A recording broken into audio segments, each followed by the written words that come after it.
Welcome to Fit Kitchen TV. I'm going to take a little segue away from the cooking demo this week, and I want to talk about blood sugar. So I'm going to call this Blood Sugar 101. In case you are not super familiar with what blood sugar or blood glucose means to you, I want to explain it to you in a way that you can understand, because it totally drives all of my recommendations as far as nutrition goes. Blood sugar is a really, really important piece of your health. When you have blood work done, there's always a fasting glucose number, which optimally is between about 70 and 90. A doctor will not say anything to you about it being non-optimal until it hits like the mid 100s, which means you're already on your way to type 2 diabetes. That's how allopathic medicine works. Allopathic meaning just like typical doctors, not naturopaths or functional medicine, like normal doctors at a clinic that you go to. They're allopathic medicine. They're not super proactive about preventing things like type 2 diabetes. They're more like, oh, well, now you have diabetes, you should probably take some medication. So we're trying to prevent that because nobody wants diabetes. My son has type 1. It's different than type 2, but it's still, they are similar in the ways, in the complications that end up down the road, and nobody wants it, trust me. So I want to explain to you how to control your blood sugar for optimal health. So here is my handy blood sugar chart I'm going to draw on and just explain to you what happens when we eat.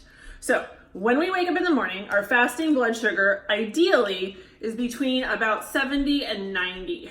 There's variations there. Everyone's different, but we're gonna just say 80 as an average. 80 is good. If your blood sugar is around 80 first thing in the morning, that's great. When we wake up in the morning, our blood sugar is at a nice fasted level, which is about the lowest it will probably get fasting. When you eat, your first meal of the day is very, very important. I did a post on this the other day, but this is going to help you understand why it's so important. Your first meal of the day is so important because it drives your blood sugar response the rest of the day. If you start your day with sugar, let's say you start your day with a donut or a bagel or cereal or toast or anything that is just straight carbohydrates, your blood sugar goes from a nice fasted level and shoots up. How high up? Don't really know. It's different for everyone, of course, but it goes up with no protein and no good fats and no fiber to hold it down, which would be coming from vegetables, protein obviously from eggs or meat or something, and then good fats coming from avocado. If you're just eating something made of flour or super simple carbohydrates like a donut, like I said, a bagel, cereal, all of it drives your blood sugar straight up.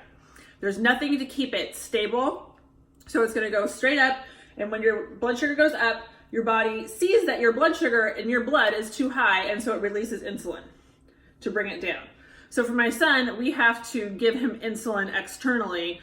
Our bodies produce insulin in our pancreas. So when our body sees how much blood sugar or how much sugar is in the blood, it releases insulin to try to bring it back down to a stable level, because this is too high.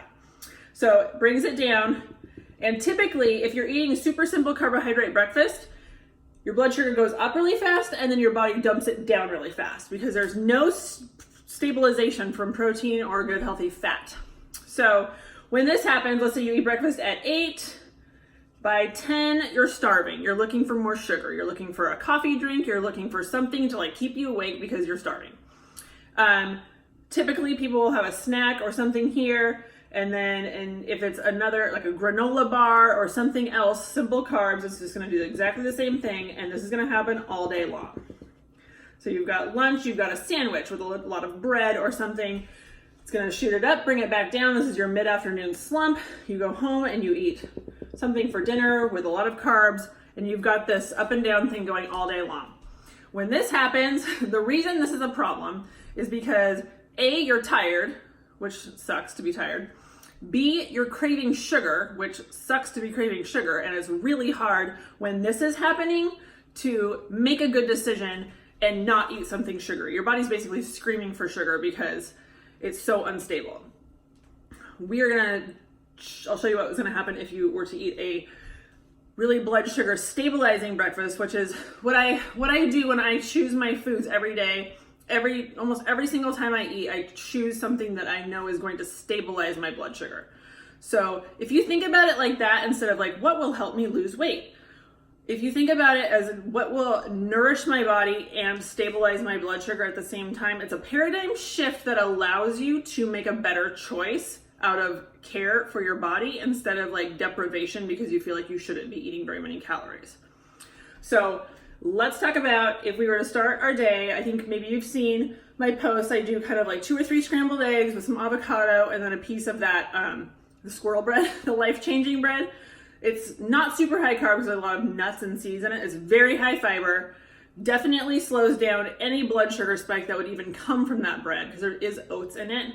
But I'm also having 3 eggs and avocado, super stabilizing, gonna keep me full and satisfied for hours. So when I eat something like that, your blood sugar, my blood sugar, our blood sugar, will come up and just chill at a nice stable level for hours.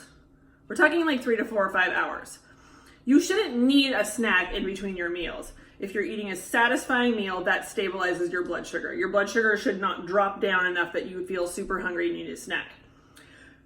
3, 4, 5 hours later when it's lunchtime, yes, I'm hungry again, but I'm not starving, I'm not hangry. I'm able to make a rational decision, again, thinking about stabilizing my blood sugar in a meal that is satisfying, it tastes great, has good healthy fats, a lot of protein, and a lot of fiber. So generally that looks like a big salad or leftovers from dinner the night before, which is typically protein and veggies of some kind.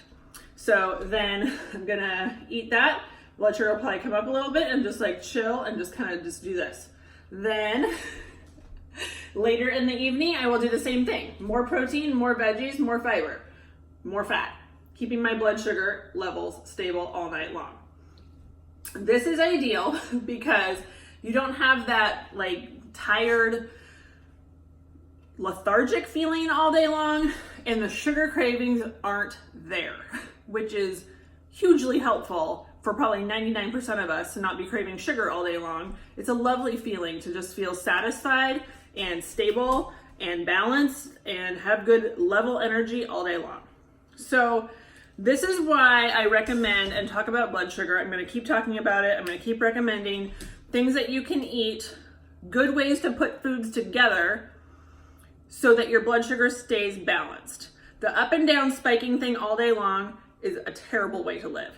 I would guess that most people do spend most of their life in that way just because they don't know how simple it is to balance your blood sugar. I don't know that it's talked about in that way. Usually when people are on a diet or trying to be healthy or whatever, the blood sugar thing isn't talked about. It's more like managing your calories or your macronutrients or something, which is important.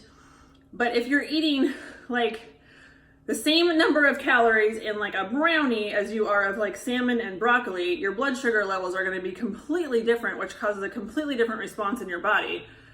The one is going to absolutely make you gain weight, and the other one is going to make you not gain weight and keep your weight stable or help you lose weight, whatever your body needs to do. If it doesn't have to spend so much effort managing the up and down blood sugars, it can relax into basically losing weight if you need to, managing your weight if that's the goal, building muscle, giving you good energy, basically serving you how your body is meant to serve you without all of the fluctuations that cause it to like give you all these mixed signals and not trust it basically. So being able to balance your blood sugar is a way that you can teach your body that it can trust you so it can lose the weight it needs to lose, or however, whatever you want out of it, basically, your body can deliver that to you if it's not so intent on bringing your blood sugar up and down all the time.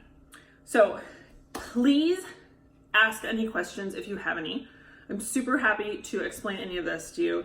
I love talking about this. It's very, very, very important. Type 2 diabetes is definitely on the rise, and it's definitely something a lot of us will have to deal with if we're not super careful about this, because our food in general has so many more carbohydrates than our bodies were actually meant to be able to process, that it basically shuts down the function to be able to process those carbohydrates, and that's what develops type 2 diabetes. So Trust me that you don't want it. Trust me that you want to learn how to prevent it, because that is what I'm super passionate about. Anyways, I will be back next week with a super awesome recipe and a cooking demo, and I hope you have a fantastic week. Bye.